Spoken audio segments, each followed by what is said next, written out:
Hi, my name is Kim and I teach you how to overcome childhood trauma. And today we're going to figure out why we always end up sabotaging relationships, especially the ones that we want the most and want to keep the most, but it all seems too good to be true, so we sabotage it before somebody else does or somebody leaves us. One of the first blocks that we get in childhood, those feelings of being unsafe or undeserving. We might get something good and then lose it, get something and lose it, get something and lose it. So we're not used to the stability, not used to having that stable foundation to then build the rest of our life on top of. So when things are going too good and you're in a new job or a new relationship or a new friendship or a new phase of life and everything seems a little bit too happy, natural state in the brain to go back to is sabotage. Because unfortunately the mind doesn't care about keeping you happy. All it wants to do is provide that old narrative, that old story is still true. For example, if you have a story of people are untrustworthy, you don't then find trustworthy people. Your brain purposefully looks for untrustworthy people and then it goes, see? Told you so. And we're like, why the fuck am I stuck in this cycle? It's just a pattern. It's not you, it's just a pattern we picked up from childhood. And anything that's been learned can be unlearned, so don't worry.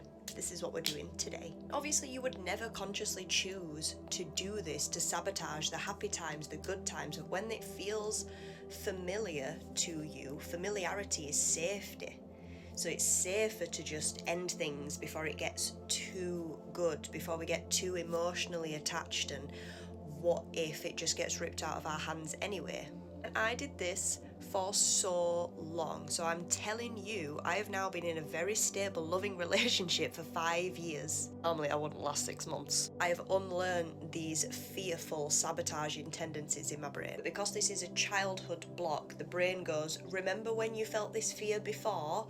Yeah, that's going to be the same for the rest of your life. And because the chaos feels more familiar than calm, I tend to go back to the chaos. And we know that that's not actually what we want. We want the calmness, want the stability. So it's just unlearning this pattern to consciously override this pattern of fear in the mind. Otherwise we do keep destroying the sturdy base that we've built and then end up making bad investments in ourselves. Sabotaging, destabilizing every good opportunity that comes our way.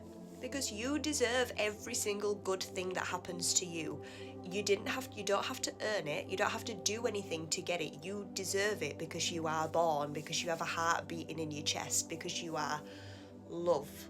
Okay? The way this showed up in my childhood was we used to move house like every 6 months to a year, and by the time I was 15 I'd moved house 22 times. So I literally never had the stability, the stable place to call home. Now when I've lived in a place for too long, I get a little bit itchy, like, oh well, the landlord might kick us out. What if I run out of money to pay the rent? Which has never happened. Training a new habit into your brain is difficult work because it says, let's just go back to what we're used to, and you have to say, no. We're changing this narrative. I want to stay living in this house. I love this house. I want to stay in this relationship. I love this person.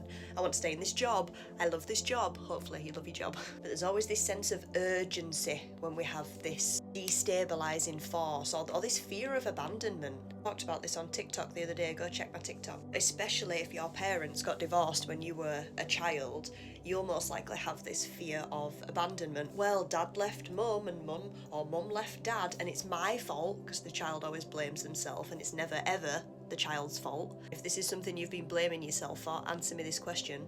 Exactly why did your parents get a divorce?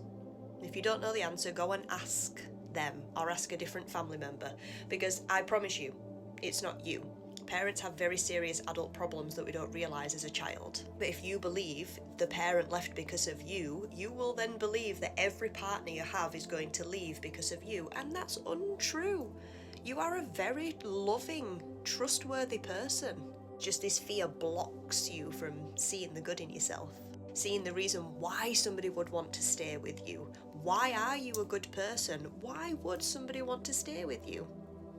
Because you're amazing, because you're wonderful. Now, being able to live the life that you want on your terms as an adult requires us to go beyond this fear of abandonment, beyond this fear of everything good is going to leave. If not, I better sabotage it first. You weren't sent to Earth to worry about your survival. You were meant to thrive, not survive. You chose to come here and you deserve to be here. Live the life that you fucking want on your terms. Everything useful that you will do in your life is going to come on the other side of this serious fear that it's not going to work out. You have to go beyond the fear over and over and over again. Like, being fearless doesn't mean you don't feel the fear. It means you feel it and you fucking do it anyway, because you are the boss, not the fear. You might keep saying, oh, well, I'm trying. And I was trying, and I get it and I understand. But we're trying the same pattern over and over again. We have to do something differently. I now choose to do things differently. And you'll get a different result. And yes, it might feel scary at the start, but what's scarier? Trying something new or living the same year 10 years in a row and wondering why things are still the way that it is? Fear can guide you towards the right action to take. If you're scared that you're going to lose your job, go and talk to your boss. Go and find a job that you actually love. Maybe become an entrepreneur. If you're in fear that money's running out, have a look at all the places in your life where money's coming in. Have a look at ways you can be paid for your creative gifts. Look at how to invest money. Learn about business. Learn about money. If you're in fear that your partner's going to leave you, great time to have those deep conversations that nobody wants to have. Ultimately, that's the best thing you can do, because you both come out stronger on the other side. Talk about the fear.